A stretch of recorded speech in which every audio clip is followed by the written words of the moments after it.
Gun violence overshadows City Hall. Neighborhood grief and political stalemate in Minnesota. Taming the torrent of news. The torrent of news has been relentless, and much of it is discouraging. In our South Minneapolis neighborhood, trees are wrapped in blue and green ribbons to honor the victims of the Annunciation shooting. Our home is about a mile from the church, and several neighbors sent their children to the school.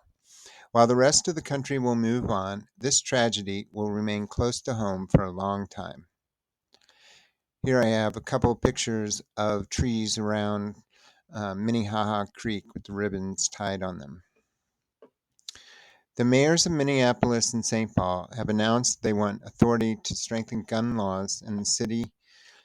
It's a reasonable idea. Even if the legislature grants this request, however, there is little reason to believe it would stop the cycle of mass shootings.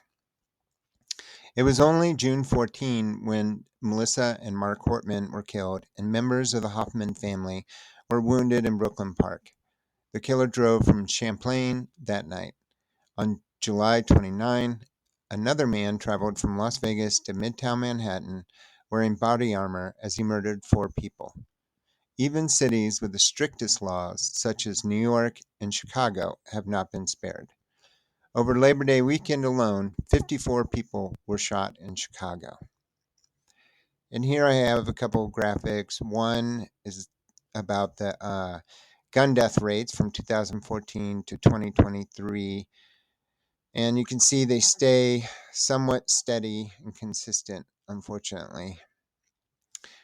And the other graphic here is just these little people, each one representing 100 gun deaths. And it shows that there was 46,728 lives lost to gun violence in 2023.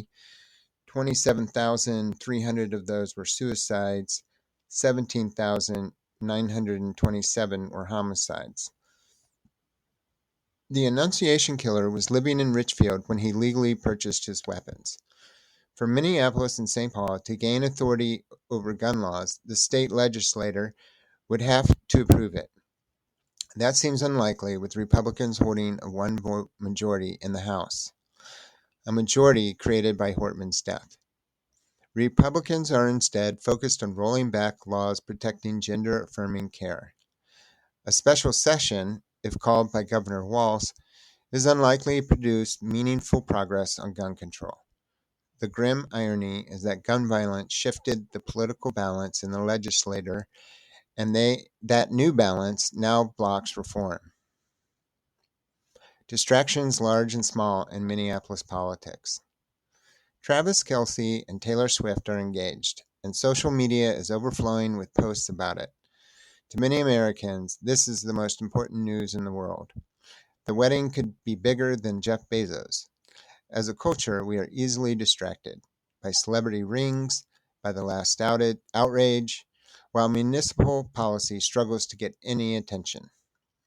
Here I have a picture of Travis and Taylor in a garden after their engagement. Even those of us who follow local politics closely find it challenging to distinguish between sincere efforts and publicity stunts. The latest example is the Minneapolis DFL's appeal of the state party's decision to revoke Senator Omar Fateh's endorsement. The city party argues that convention delegates had the authority to overlook irregularities and still endorse him. In their view, if enough people ignore the rules, that act becomes the new rule. Whether this argument will persuade the state DFL executive committee is unclear. It may simply be an attempt to keep their chosen candidate in the headlines while claiming that powerful elites are silencing the will of the, quote, people. For most residents, this kind of infighting is irrelevant. When I try to explain the details, our editor raises her hand for silence. Our infrastructure needs repair. People want institutions that function at a basic level. Schools must be safe and capable of teaching students to read and do math at grade level. Travel across the city needs to be reasonable. Streetlights ought to stay lit instead of being stripped for copper.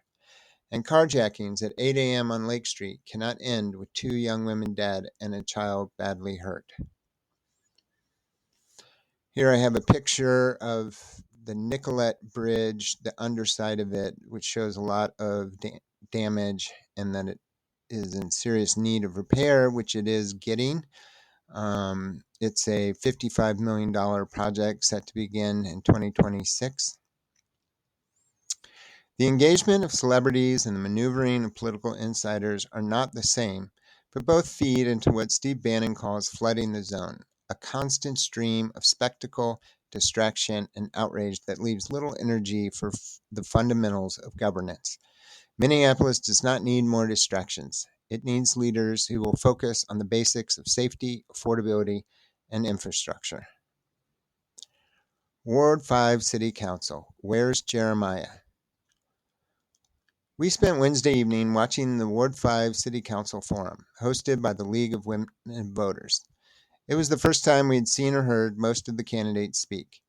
5 of the 6 DFL candidates participated: Pearl Warren, Andrea Young, Maurice Ward, Miles Wilson, and Anthropic Burnett. Jovan Northington is also running, though absent from the forum. None of the 6 has received the Minneapolis DFL endorsement. The Ward 5 race, like Ward 2, has received far less attention than Wards 7 and 10, yet its importance is no less. The North Side deserves a qualified representative, and every council vote carries equal weight in determining the city's future.